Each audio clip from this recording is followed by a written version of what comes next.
Mesdames, Mesdemoiselles, Messieurs, le bonjour vous va. Il est fort celui qui saura d'où vient cette expression, le bonjour vous va. Je ne donne pas d'indice. C'est pas comme dans le jeu Question pour un champignon. C'est indice chez vous. Mais il ne faut pas me remercier, madame. Tu es sur un passage piéton, tu es prioritaire. Des nouvelles du front? La météo, hein. Faut-il vraiment en parler pour que là maintenant il douche? En gros, depuis l'an passé, depuis le début de l'an passé, nous avons eu un beau mois de septembre. Tu vas voir que ça va être pour commencer rapidement pour la saison. Nous avons eu un beau mois de septembre et un beau mois de mars. Septembre 2021, mars 2022. Hormis cela, jusque maintenant, vous l'aurez certainement remarqué parce que ça se voit. Je porte une couleur inhabituelle. Ce n'est pas du tout parce que je suis devenu comme ça tout d'un coup supporter de l'équipe de football des Pays-Bas. Parce que déjà le football, vous m'excuserez, mais moi j'ai horreur de ça. Et donc oui, l'orange c'est bien la couleur des Pays-Bas. On dit la maison d'orange, je pense même pour la maison royale. Je ne veux pas l'affirmer, mais il me semble que c'est le cas. Non, c'est tout simplement un vêtement technique. Je n'en avais pas. Parce que quand je vais marcher un petit peu ou que je fais du vélo, je ne suis vraiment pas équipé du tout en rien. Mais moi, je n'achète jamais de vêtements. En 8 ans, j'ai acheté extrêmement peu de vêtements. J'ai beaucoup de vieux trucs.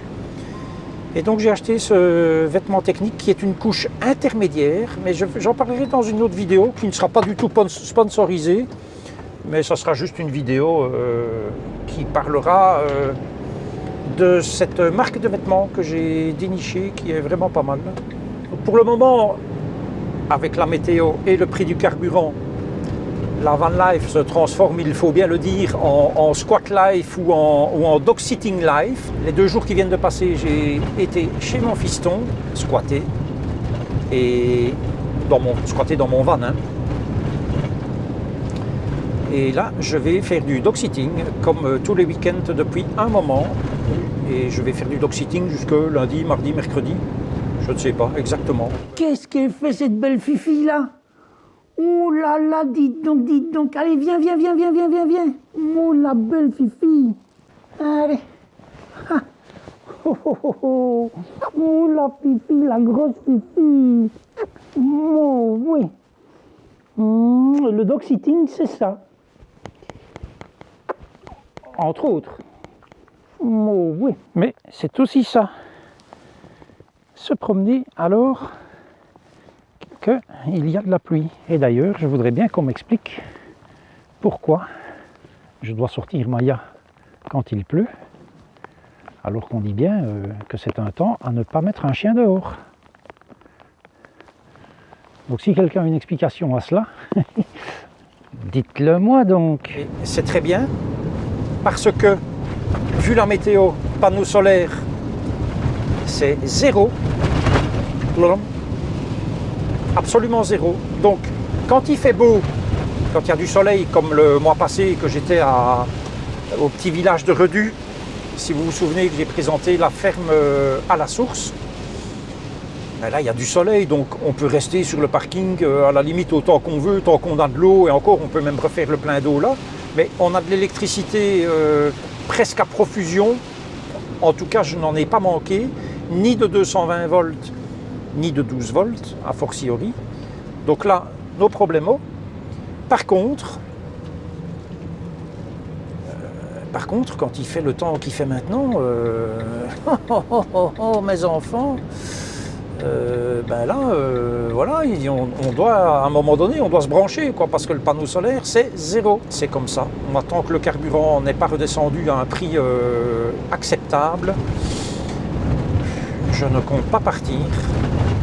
C'est dommage.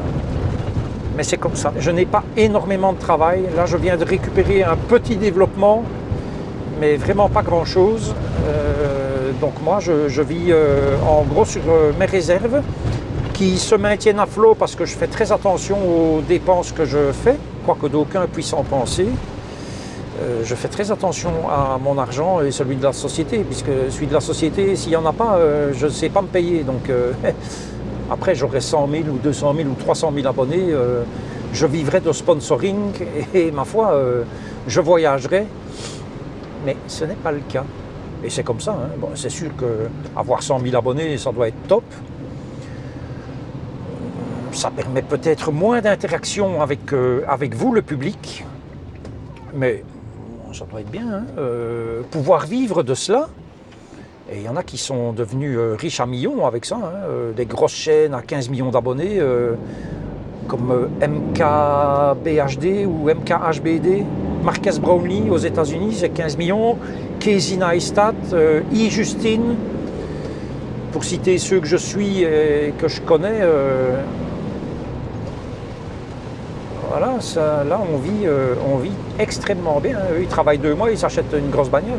Hein. Et ces gens ont du talent, donc moi je dis que c'est parfaitement normal. Hein. Voilà.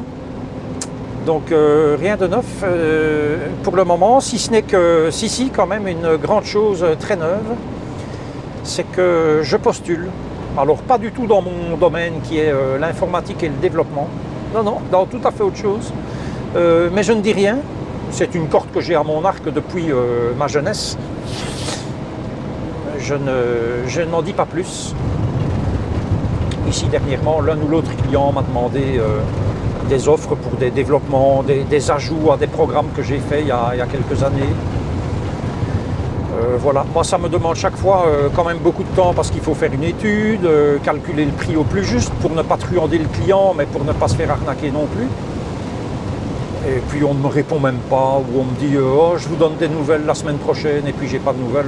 Moi je ne vais pas rester assis, passez-moi l'expression, le cul dans mon fauteuil à attendre que le client réponde. Donc je prends le taureau par les cornes et si j'ai un emploi à temps plein chez un employé et que les clients actuels me demandent ah mais tiens votre offre, ben ça attendra. Voilà, c'est comme ça, hein. C'est la vie. Donc je ne sais pas si ça sera pour cette année, parce que la saison est déjà entamée, donc je ne pense pas. On verra bien. On verra bien. La manière dont je vis depuis 2 ans, c'est-à-dire petitement, même si vous voyez qu'il y a un micro qui coûte cher, qu'il y a un changement de matériel photo, etc. Tout cela est extrêmement réfléchi. Et donc il n'est de toute façon pas question pour moi de lâcher le van, d'autant que dans tous les cas il n'est pas encore fini d'être payé. Je crois qu'il me reste 3 ans et demi à payer. Voilà, je vais continuer ce que j'appelle néanmoins de la van life, puisque je vis dans mon van. Et puis ça vous permet de voir un autre aspect que ce que vous pouvez voir sur d'autres chaînes YouTube. Enfin, voilà pour quelques explications. Point très important quand même, avant de finir, je ne compte nullement abandonner la chaîne YouTube, en tout cas pour le moment, et donc je ne compte nullement vous abandonner, vous, qui m'avez apporté tout ce que YouTube m'apporte. C'est grâce à vous, principalement. Les sujets deviennent compliqués à trouver, hein. Sans bouger, je peux vous dire que c'est difficile. Hein. On fait avec. Je vous dis à la prochaine et d'ici là, prenez grand soin de vous. Je suis en train de faire le montage de cette vidéo et je découvre comme vous que les images dans le véhicule, elles tournent tout doucement. Si vous regardez bien, elles pivotent. Je vais vous donner l'explication. Bon, la caméra, je la découvre, ce qui explique cela. En fait, elle est configurée en mode horizon steady, c'est-à-dire que même quand la caméra penche, l'horizon reste droit. Voilà, je la prends maintenant en main, je la penche et jusqu'à 45 degrés, eh bien l'image reste bien droite comme vous pouvez le voir, alors que en fait ça penche, quoi. Pour moi la caméra pour le moment elle est comme ça. Vous ne le voyez pas évidemment. Et dans l'autre sens pareil bien sûr. Et une fois qu'on dépasse 45 degrés, hop, à ce moment-là l'image bascule. Pour que la caméra puisse faire cela, il y a bien évidemment à l'intérieur, dans l'électronique, un gyroscope ou quelque chose dans ce goût-là. Et bien évidemment, dans les virages, le gyroscope se fait, même si la caméra est fixée au tableau de bord, le gyroscope se fait pousser d'un côté ou de l'autre et il essaye de compenser, alors qu'en fait la caméra ne bouge pas réellement. Et cela donne donc cette très désagréable rotation très lente de l'image, et puis une fois qu'il n'y a plus de jet latéral, je vais dire, ou d'accélération latérale, l'image redevient droite. Je le sais pour la prochaine fois, et pour la prochaine fois donc je ferai comme maintenant, où le fameux horizon steady, où la stabilisation d'image sera désactivée purement et simplement, puisque fixée au tableau de bord comme je vous le montre maintenant, la caméra ne bouge pas. Donc voilà, à bientôt.